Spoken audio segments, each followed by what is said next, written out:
हरियापुर गांव में रामू अपनी भाई महेश के साथ रहता था। रामू का भाई महेश बहुत ही आलसी था। एक दिन रामू जंगल से लकड़ी लेकर अपने घर आता है। अरे महेश, तुम अभी तक सो रहे हो? खाना नहीं बनाना क्या? मुझे बहुत जोर से भूख लग रही है। अरे यार भैया, मेरे सर में बहुत दर्द है, उठकर रसोई तक जाने की शक्ति नहीं है, फिर मैं खाना कैसे बनाऊंगा भैया? चलो कोई बात नहीं, तुम आराम करो, मैं ही मटर की सब्जी और रोटी बना दूंगा। फिर रामू वहाँ से चला जाता है तो उसका भाई महेश अपने मन में सोचता है, अरे आज फिर से ये मटर खाने पड़ेंगे, बहुत परेशान कर दिया है भैया ने।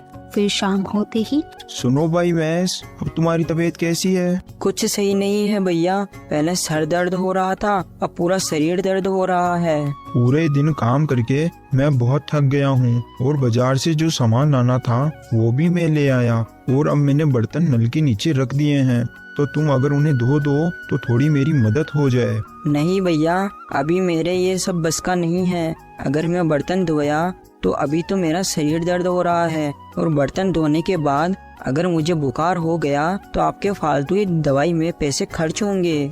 फिर बेचारा रामू भी बर्तन धोने चला जाता है। फिर अगले दिन सुबह महेश अपने नाटक शुरू कर देता है। हे भगवान, मेरे तो हाथ में बहुत तेज दर्द हो रहा है, हे प्रभु बचा लो मुझे, मैं कहीं मर ना जाऊं। सुनो भाई महेश, आज मैं काम से शहर जा रहा हूँ, दिन में खाने के समय नहीं लौट पाऊंगा और मैंने तुम्हारे लिए आलू की सब्जी बना दी है, तो तुम उठकर खा लेना। इतना बोलकर रामू वहाँ से चला जाता है। क्या रोज वही आलू मटर की सब्जी खिलाते हैं? आज इनको शहर जाने दूं, मैं मेरे लिए तो कुछ चटपटा बनाकर खाऊंगा। रामू शहर की तरफ जा रहा था तो रास्ते में उसे काकी मिलती है। अरे भाई रामू, कहाँ जा रहे हो आज तुम? अरे काकी, कहाँ जाऊंगा मैं तो बस शहर जा रहा हूँ अच्छे चावल लेने के लिए। अरे बेटा, तुम इतनी धूप में इतनी दूर शहर जा रहे हो? ऐसा करो, शाम को मेरे घर आना, मैं तुम्हें चावल दे दूंगी। और हाँ, आज शाम को मेरे पोते का जन्मदिन है, तो तुम अपने घर खाना मत बनाना, और अपने छोटे भाई महेश को भी अपने साथ लेकर आना। आज तुम्हारा खाना मेरे घर पर ही है, समय से आ जाना, ठीक है? चलो मैं अब चलती हूँ। ठीक है काकी, तो फिर मैं अपने घर चलता हूँ। मैं फिर शाम को आपसे चावल ले लूंगा और शाम को छोटे भाई को लेकर खाना खाने भी आ जाऊंगा। और उधर दूसरी तरफ रामू का भाई अपने लिए कोई स्वादिष्ट सब्जी बना रहा था। वाह, कितनी अच्छी खुशबू आ रही है, मेरे तो अभी ही मुंह में पानी आ रहा है। मैं तो परेशान हो गया था रोज रोज ये आलू मटर खाकर, आज ये सब खाकर मेरी आत्मा को शांति मिलेगी। और उधर रामू अपने घर के बाहर आता है तो उसे खुशबू आती है। अरे, ये स्वादिष्ट भोजन की खुशबू मेरे घर से आ रही है, लेकिन ऐसा कैसे हो सकता है? मेरे भाई महेश का तो हाथ बहुत तेज दर्द हो रहा था। फिर रामू खिड़की में जाकर सब देख लेता है। अब मैं सब समझ गया, ये घर में कामों से बचने के लिए बहाने बनाता है। अच्छी बात है। अब तुम रुक जाओ बेटा, मैं भी तुम्हारा बड़ा भाई हूँ, अब तुम बस देखते जाओ मैं तुमसे किस तरह काम करवाता हूँ। फिर रात होने पर रामू अपने घर आता है। अरे भैया, आज आपको आने में इतनी देर कैसे हो गई? अब आप कब खाना बनाओगे और कब खाना खिलाओगे? अरे भाई, आज तो मैंने खाना खा लिया, क्योंकि जब मैं शहर की तरफ जा रहा था तो आज रास्ते में मुझे काकी मिली और उन्होंने मुझे शाम के खाने के लिए बोला था, क्योंकि आज उनके पोते का जन्मदिन था। और तुम्हें पता है, वहाँ खाने में रसमलाई, पनीर, जलेबी, समोसे, कचौरी, नान, रोटी, ये सब खाकर मुझे बहुत मजा आ गया। काफी दिनों बाद मैंने ऐसा खाना खाया, इसलिए मेरा पेट तो फुल भरा है। क्या भैया, इतनी सारी चीजें थी? कचौरी, समोसे, पनीर की सब्जी, जलेबी, तो आप ये सब मेरे लिए क्यों नहीं लेकर आए?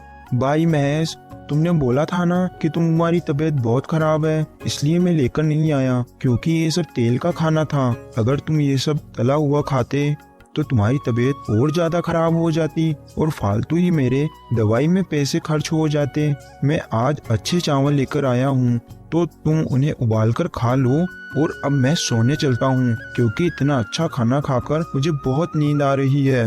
हे राम, मैंने ये क्या कर लिया? मेरे हाथ से जलेबी, रसमलाई, नान, रोटी ये सब चले गए। मैंने तो खुद ही मेरे पैर पर कुल्हाड़ी मार ली। अब मुझे ये बकवास चावल उबालकर खाने होंगे। फिर अगले दिन सुबह सुनो भैया, सुबह हो गई है, आप मेरे लिए चाय बना दो। अब से मैं कोई चाय नहीं पीनी। आज से हम दोनों रोज करेले का जूस पियेंगे। उससे हमारा स्वास्थ्य अच्छा रहेगा, हम तंदुरुस्त रहेंगे और हम कभी बीमार नहीं पड़ेंगे।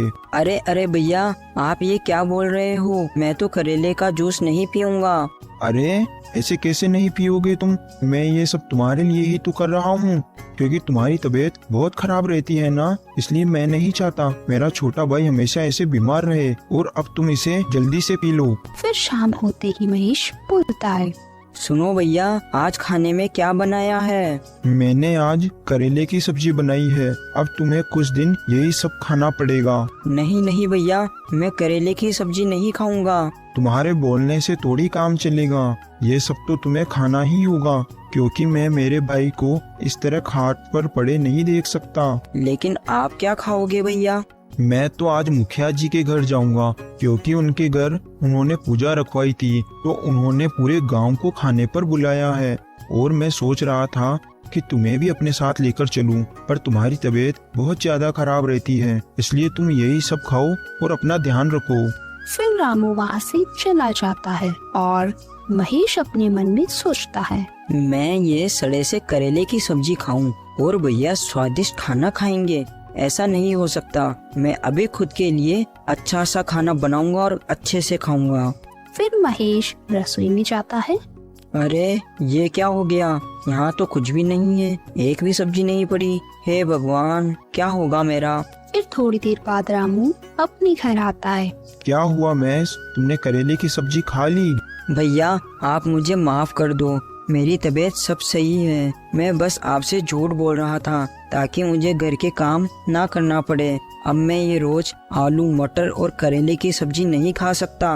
अब आई ना तुम्हारी अक्ल ठिकाने। तुम मुझसे अपने घर का सारा काम करवा रहे थे, तुम ये भूल गए थे कि मैं तुम्हारा बड़ा भाई हूँ। भैया अब आप मुझे माफ कर दो, अब मैं कभी ऐसा नहीं करूँगा। अब से मैं घर के सारे काम भी कर लूँगा। और तुम ये मत सोचो कि मुझे कुछ नहीं पता था, मुझे सब पता था कि तुम ये सब काम के डर से ही ये सब नाटक कर रहे थे। क्या भैया, आप सच में सब कुछ जानते थे? लेकिन कैसे? आपको ये सब कैसे पता चला कि मैं नाटक कर रहा हूँ? हाँ, मुझे सब पता था कि तुमने उस दिन स्वादिष्ट खाना बनाया था। मैंने ये सब खिड़की से देख लिया था, क्योंकि जिस दिन मैं शहर जा रहा था तो मुझे नाश्ते में ही मुझे काकी मिल गई थी, तो उन्होंने मुझे खाने के लिए बोल दिया था और मैं वापस आ गया था। लेकिन जब मैं घर के बाहर आया तो मुझे खाने की खुशबू आ रही थी, तो मैंने खिड़की से जाकर ये सब देख लिया। मुझे माफ कर देना भैया, आप सच में मैं ऐसा कभी नहीं करूँगा। आप जो भी मुझे काम बोलोगे मैं वो सब काम करूँगा।